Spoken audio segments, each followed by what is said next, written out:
Hello and good morning all of you. स्वागत आहे तुमचं मेगाबिट एज्युकेशनच्या यूट्यूब चॅनलवर. चला बघूया आजचे वर्ड्स. सो फर्स्ट वर्ड काय आहे, तर फर्स्ट वर्ड आहे आजचा आपला ॲग्रेंडाइज. AGGRANDIZE.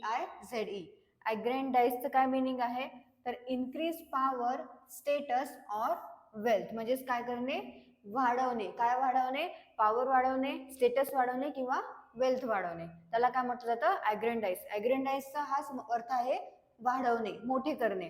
तर ॲग्रेंडाइज म्हणजे काय होतं मराठीमध्ये, वाढवणे, वाढ करणे, बढती करणे आणि मोठे करणे म्हणजे काय होतं, ॲग्रेंडाइज. सो सिनोनिम्स काय आहे त्याचे, एक्झाल्ट, ग्लोरिफाय आणि एलिवेट. आणि अँटोनिम्स आहेत हंबल, डिमिनिश आणि डिग्रेड. सो सिनोनिम्स काय आहेत ॲग्रेंडाइजचे, एक्झाल्ट, ग्लोरिफाय आणि एलिवेट. आणि अँटोनिम्स आहेत हंबल, डिमिनिश आणि डिग्रेड. सो यूज बघूया. He sought to aggrandize himself at others expense. So याचा अर्थ काय होतो, तर त्याने इतरांच्या खर्चावर स्वतःला मोठे करण्याचा प्रयत्न केला. ओके, सो काय आहे या सेंटेन्सचा अर्थ, he sought to aggrandize himself at others expense म्हणजे काय होतं, तर त्याने इतरांच्या खर्चावर स्वतःला मोठे करण्याचा प्रयत्न केला.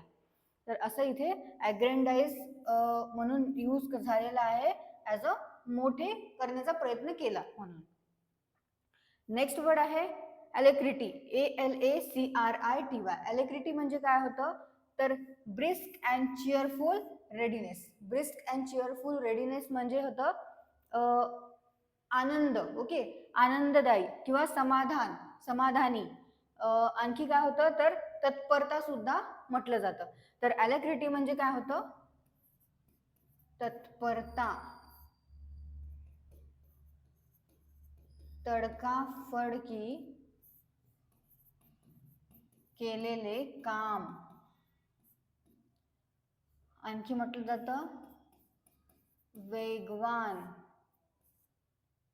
आनंदी, चपळ, उत्साही,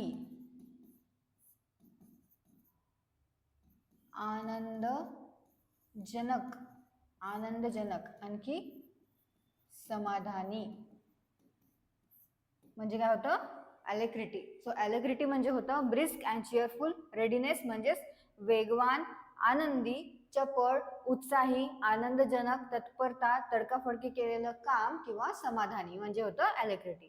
सिनोनिम्स आहेत ईगरनेस, एन्थुसियाझम आणि विलिंगनेस. सिनोनिम्स काय आहेत ॲलेक्रिटीचे, तर ईगरनेस, एन्थुसियाझम आणि विलिंगनेस. आणि अँटोनिम्स आहेत रिलक्टन्स, हेजिटेशन आणि अनविलिंगनेस. रिलक्टन्स, हेजिटेशन आणि अनविलिंगनेस हे अँटोनिम्स आहेत ॲलेक्रिटीचे. सो यूज बघूया सेंटेन्समध्ये काय आहे, ही ॲक्सेप्टेड द इन्व्हिटेशन विथ ॲलेक्रिटी. म्हणजेच तिने आमंत्रण मोठ्या उत्साहाने स्वीकार केले किंवा स्वीकारले, असा या सेंटेन्सचा अर्थ होतो. तर इथे ॲलेक्रिटी म्हणून यूज झालेला आहे. काय म्हणून यूज झालेला आहे, की तिने उत्साहाने म्हणून, उत्साहाने तिने काय स्वीकार केलेले आहे, इन्व्हिटेशन म्हणजेच आमंत्रण स्वीकार केलेले आहे. नेक्स्ट वर्ड आहे अलूफ. ALOOF. अलूफचं मिनिंग आहे not friendly or fourth coming, distant. So not friendly or fourth coming आणि डिस्टंट म्हणजे काय होतं, तर तुटक वागणे किंवा मिळून मिसळून न वागणे, कोणासोबत पण न मिसळणे, न मिळणे, त्याला काय म्हटलं जातं, अलूफ असं म्हटलं जातं. जो की फ्रेंडली नाही आहे त्याला म्हटलं जातं अलूफ. ओके, सो मराठीमध्ये काय होतं, अलूफ म्हणजे अलिप्त किंवा जो तुटक वागतो किंवा कधी न मिसळणारा, त्याला सुद्धा म्हटलं जातं अलूफ.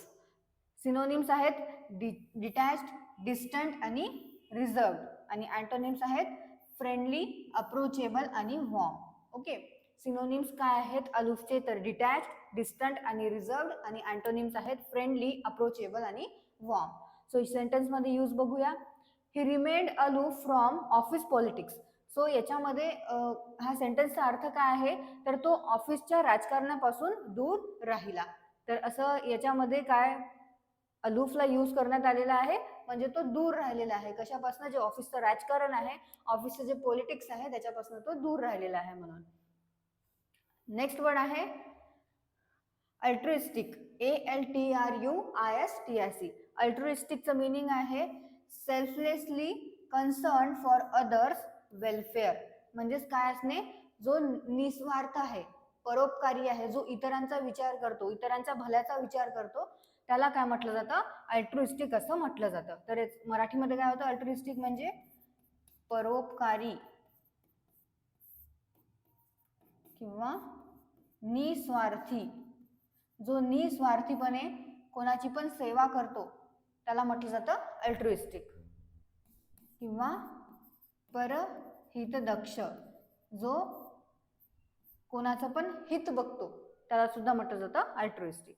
सिनोनिम्स आहेत सेल्फलेस, चॅरिटेबल आणि फिलॅन्थ्रॉपिक. सेल्फलेस, चॅरिटेबल आणि फिलॅन्थ्रॉपिक याचे हा सिनोनिम्स आहेत अल्ट्रुइस्टिकचे. आणि अँटोनिम्स आहेत सेल्फिश, इगोसेंट्रिक आणि ग्रीडी. सेल्फिश, इगोसेंट्रिक आणि ग्रीडी हे अँटोनिम्स आहेत अल्ट्रुइस्टिक. आता यूज बघूया. हर अल्ट्रुइस्टिक डीड्स अर्न्ड हर रिस्पेक्ट. सो याचा अर्थ काय आहे मराठीमध्ये, तर तिच्या परोपकारी कृत्यामुळे तिला आदर मिळाला. सो इथे अल्ट्रुइस्टिक म्हणजे काय यूज करण्यात आलेला आहे, परोपकारी. तर तिचे जे परोपकारी डीड्स होते, तिचे जे परोपकारी कृत्य होते त्याच्यामुळे तिला रिस्पेक्ट मिळालेला आहे, आदर मिळालेला आहे, असा या सेंटेन्सचा अर्थ होतो. नेक्स्ट बघूया one word substitution. One word substitution मध्ये फर्स्ट वर्ड आहे स्कल्प्टर. स्कल्प्टर म्हणजे काय होतं, तर one who carves in stones, म्हणजे जो काय आहे मूर्तिकार आहे किंवा शिल्पकार आहे, जो दगडांपासून मूर्त्या बनवतो, जो शिल्पकार आहे त्याला म्हटलं जातं स्कल्प्टर. तर स्कल्प्टर म्हणजे काय होतं मराठीमध्ये, शिल्पकार किंवा मूर्तिकार. नेक्स्ट आहे लॅपिडेरी, LAPIDARY. लॅपिडेरी म्हणजे काय आहे, तर one who cuts precious stone. Precious stone कोणते आहे, तर माणिक, मोती, डायमंड. ओके, सो त्यांना काय करून, कट करून, जे मौल्यवान दगडांना कट करून त्याच्या संबंधित काही वस्तू बनवतं त्याला म्हटलं जातं लॅपिडेरी. ओके, सो लॅपिडेरी म्हणजे काय आहे, माणिक, मोती किंवा मौल्यवान दगडांशी संबंधित किंवा दगडी काम करणारा त्याला म्हटलं जातं लॅपिडेरी. सो जे प्रिशियस स्टोन आहे, डायमंड आहे, माणिक आहे, मोती आहे, त्या मौल्यवान दगडांशी संबंधित जो त्याच्यावर शिल्प करतो, त्याच्यावरनं काही बनवतो त्याला काय म्हटलं जातं, लॅपिडेरी असं म्हटलं जातं. One who cuts precious stone, जो कट करतो, जे प्रिशियस स्टोन्स आहेत त्याला कट करतो त्याला म्हटलं जातं लॅपिडेरी. मिसस्पेल्ड वर्ड मध्ये फर्स्ट वर्ड आहे स्केड्यूल. सो स्केड्यूलची करेक्ट स्पेलिंग आहे SCHEDULE. आणि स्केड्यूल म्हणजे काय होतं, तर वेळापत्रक, वेळापत्रक किंवा कार्यक्रम. आणखी काय म्हटलं जातं, अनुसूची. तर स्केड्यूलची करेक्ट स्पेलिंग आहे SCHEDULE आणि त्याचा अर्थ काय होतो मराठीमध्ये, वेळापत्रक किंवा कार्यक्रम किंवा अनुसूची. नेक्स्ट वर्ड आहे सीझर. सीझर म्हणजे सगळ्यांनाच माहिती आहे काय होतं, सीझर म्हणजे होतं कैची किंवा कात्री. आणि त्याची करेक्ट स्पेलिंग काय आहे, SCISSORS. करेक्ट स्पेलिंग आहे सीझरची SCISSORS. आणि याचा अर्थ आहे कात्री किंवा कैची. इडम्स अँड फ्रेजेस मध्ये फर्स्ट आहे by the skin of your teeth. By the skin of your टीथचं मिनिंग काय आहे, barely or narrowly. Barely or narrowly म्हणजे काय होते, अगदी थोडक्यात किंवा फारच कमी फरकाने. तर मराठीमध्ये bye the skin of your teeth म्हणजे काय होतं, अगदी थोडक्यात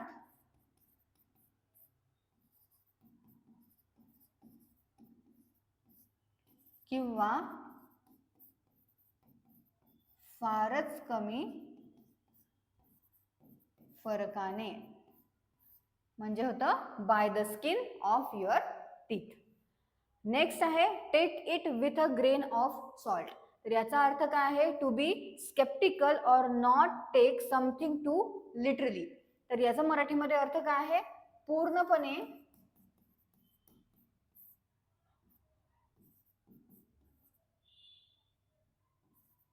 विश्वास न ठेवता, पूर्णपणे विश्वास न ठेवता संशयाच्या दृष्टीने पाहणे किंवा थोडासा